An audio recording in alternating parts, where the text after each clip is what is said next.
Mua hộ chiếu của Cyprus, người quyền lực các nước tìm đến nơi để thoát tội. Tài liệu về dò dỉ về chương trình đầu tư lấy hộ chiếu Cyprus cho thấy đây là điểm đến phòng thân của những người giàu có từ các nước và là rủi ro an ninh cho EU.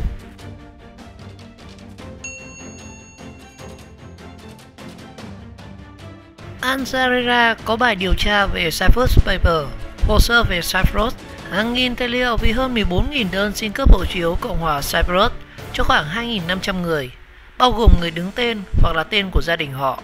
Và số người nộp đơn nhiều nhất là từ Nga hơn 1.000 người, và theo sau là Trung Quốc 500 người, Trung Đông khoảng 350 người, Ukraine 100 người. Họ có độ tuổi và các lĩnh vực khác nhau, nhưng đều sở hữu khối tài sản rất lớn và nhiều trường hợp kiếm tiền một cách rất mờ ám. Airarera nhận định đảo Cyprus trở thành nơi để nhiều người trong đó rửa tiền hay trốn tội danh khỏi ở quê nhà. Và chương trình đầu tư Cyprus CEP cho phép cấp quốc tịch cho những ai đầu tư hơn 2,5 triệu đô la Mỹ vào Cyprus, một điểm đến để lánh nạn và rửa tiền. Chính phủ đảo quốc này từ lâu coi chương trình là nguồn thu lớn và có ích tính, nói tổng doanh thu lên tới 8 tỷ đô la Mỹ. Và chương trình này mở rộng vào năm 2013 sau các cuộc khủng hoảng tài chính và quy định yêu cầu người nộp đơn phải có lý lịch trắng, tức là không có rắc rối hình sự trước đó. Nhưng điều kiện này không được định nghĩa một cách rõ ràng. Và theo Airera thì chương trình này dường như không loại trừ những người đang vướng truy tố hình sự hay là đang bị điều tra, và nhiều người đã nộp đơn khi sắp bị kết án tù. Và theo quy định của chính mình thì chính phủ Cyprus phải kiểm tra qua các cơ sở dữ liệu của cơ quan cảnh sát châu Âu, Europol hay cảnh sát quốc tế Interpol. Nhưng trên thực tế thì những người xin hộ chiếu có thể tự nộp phần kiểm tra lý lịch vì lý do chính quyền quê nhà cấp. Và tỷ lệ đơn xin hộ chiếu bị từ chối thấp một cách rất ngạc nhiên, chỉ có 2% trong giai đoạn từ năm 2013 đến 2018. Chẳng hạn như một người thuộc tầng lớp giàu có ở Nga bị kết mức án 16 năm và trước được đánh giá là có lý lịch trắng, dẫn đến câu hỏi liệu bản án đó có được biết đến hay là được bỏ qua vì đã quá lâu. Ví dụ khác là Ali Belov, tổng giám đốc từ năm 1999 đến năm 2016 của một công ty con của Loki, tập đoàn dầu khí lớn thứ hai của Nga.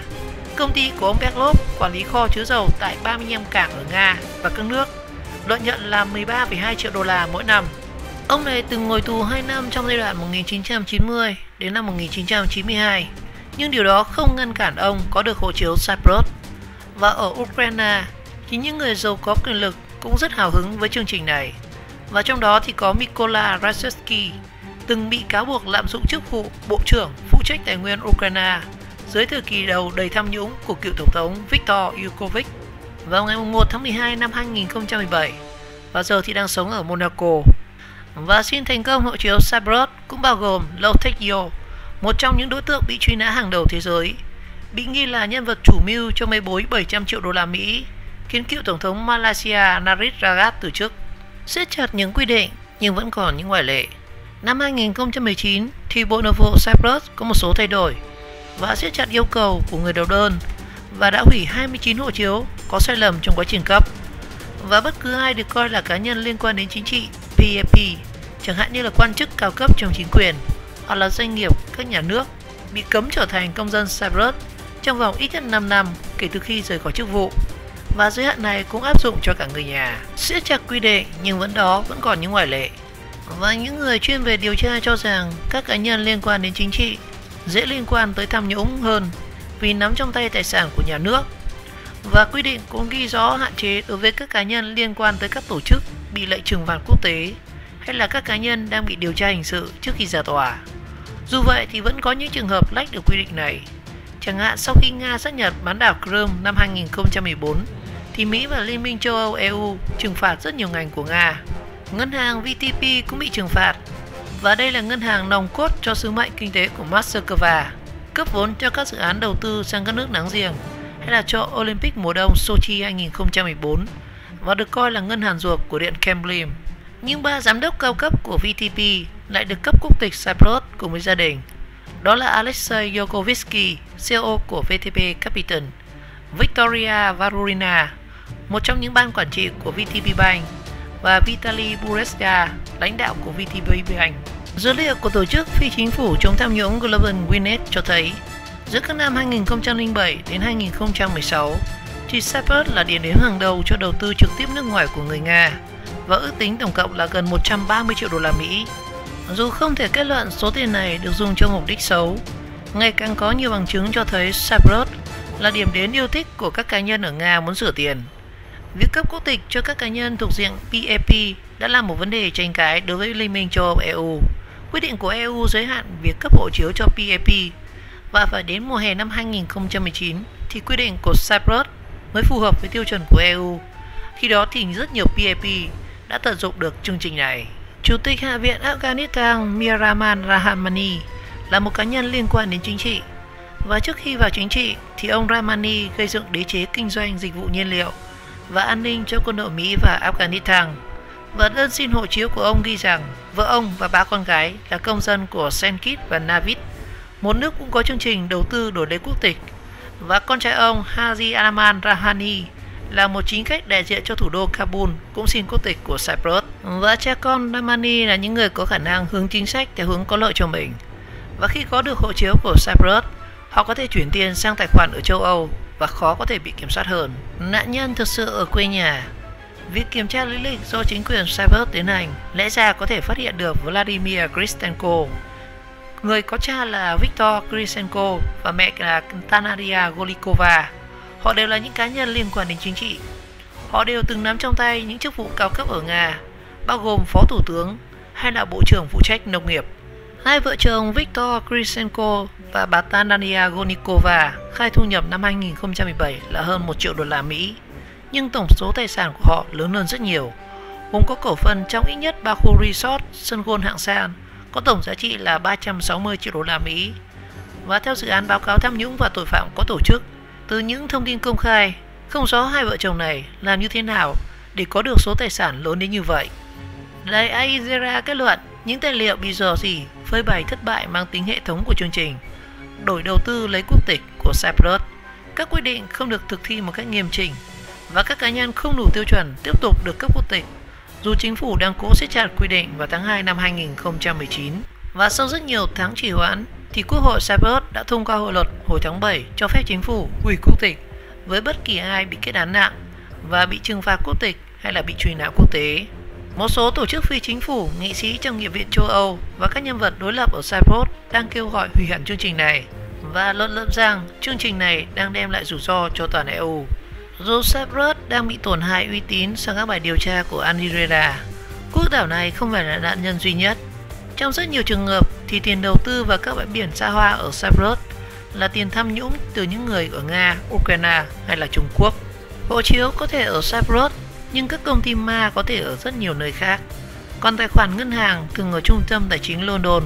Du thuyền sang trọng có thể neo đậu ở Coston Arut, vùng biển Địa Trung Hải thuộc Pháp.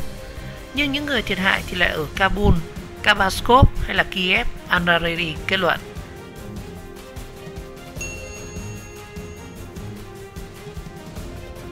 Đại biểu Quốc hội có được phép có hai quốc tịch hay không? Đây là một trong những thắc mắc của bạn đọc gửi đến tòa soạn gần đây. Và phóng viên đã dẫn một số quy định và ý kiến của các chuyên gia về vấn đề này. Công dân Việt Nam vẫn có thêm những quốc tịch khác. Hiến pháp quy định công dân nước Cộng hòa xã hội chủ nghĩa Việt Nam và nguyên tắc quốc tịch được quy định tại Điều 4 Luật Quốc tịch Việt Nam công nhận công dân Việt Nam có một quốc tịch là quốc tịch Việt Nam, trừ trường hợp luật này có quy định khác. Luật sửa đổi bổ sung Luật Quốc tịch ngày 24 tháng 6 năm 2014 cho phép công dân được phép mang hai quốc tịch trong những trường hợp sau: được Chủ tịch nước cho phép xin trở lại quốc tịch Việt Nam, người Việt Nam định cư ở nước ngoài đã nhập quốc tịch nước ngoài nhưng vẫn muốn giữ quốc tịch Việt Nam. Tuy nhiên thì luật sư Bùi Quang Nghiêm, Phó chủ nhiệm Đoàn luật sư Thành phố Hồ Chí Minh cho rằng trên thực tế có rất nhiều công dân Việt Nam đồng thời có quốc tịch khác và nguyên nhân của tình trạng này rơi vào các trường hợp sau. Thứ nhất là trẻ em có cha hoặc mẹ là công dân Việt Nam, sinh ra và được khai sinh ở Việt Nam. Tuy nhiên trẻ em đó đồng thời được cha và mẹ là người có quốc tịch khác, nhập tịch theo quốc gia của cha mẹ. Như vậy trẻ em đó là công dân có hai quốc tịch. Công dân Việt Nam được vợ chồng là người có quốc tịch khác bảo lãnh và đáp ứng một số điều kiện nhập tịch của quốc gia vợ hoặc chồng thì sau đó có thêm quốc tịch của quốc gia đó. Một số quốc gia thực hiện chính sách thu hút đầu tư cho phép tạo điều kiện thuận lợi cho công dân của quốc gia khác, trong đó có Việt Nam, nhập quốc tịch nếu đáp ứng được một số quy định về quy mô đầu tư hoặc là ngành nghề đầu tư. Công dân Việt Nam có thành tích đặc biệt xuất sắc trên các lĩnh vực khoa học, giảng dạy âm nhạc, được nước sở tại tạo điều kiện cho nhập quốc tịch. Như vậy, trên thực tế có rất nhiều trường hợp công dân Việt Nam có đồng thời quốc tịch của quốc gia khác, mà quốc gia đó không bắt buộc công dân này phải thôi quốc tịch của Việt Nam. Những tiêu chuẩn về quốc tịch của đại biểu Quốc hội. Theo quy định Luật bầu cử đại biểu Quốc hội và đại biểu Hội đồng Nhân dân năm 2015, thì đại biểu Quốc hội phải là công dân Việt Nam và đủ 21 tuổi trở lên, có quyền ứng cử và được Mặt trận Tổ quốc Việt Nam thông qua Hiệp thương Nhân dân đưa vào danh sách ứng cử đại biểu Quốc hội và có đủ số phiếu cần thiết để trở thành đại biểu Quốc hội và được Ủy ban thẩm tra tư cách đại biểu Quốc hội xác định đủ tư cách làm đại biểu Quốc hội. Luật tổ chức Quốc hội hiện hành quy định về tiêu chuẩn của đại biểu Quốc hội. Điều 22 gồm có 5 tiêu chuẩn như là trung thành với Tổ quốc, nhân dân và hiến pháp, phấn đấu thực hiện công cuộc đổi mới vì mục tiêu dân giàu nước mạnh, dân chủ, công bằng, văn minh và liên hệ chặt chẽ với nhân dân, lắng nghe ý kiến của nhân dân và được nhân dân tín nhiệm.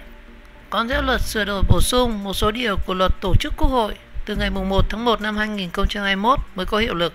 Bổ sung mới và một số tiêu chuẩn của đại biểu Quốc hội là có một quốc tịch là quốc tịch Việt Nam, khoản 1A điều 22. Và theo thạc sĩ Lê Đức Quang, giảng viên khoa luật Đại học Kinh tế Luật, Đại học Quốc gia Thành phố Hồ Chí Minh cho rằng, nếu chiếu theo quy định pháp luật hiện hành thì đại biểu Quốc hội có đồng thời một quốc tịch khác là không vi phạm pháp luật. Tuy nhiên, việc này là không được, cần phải điều chỉnh.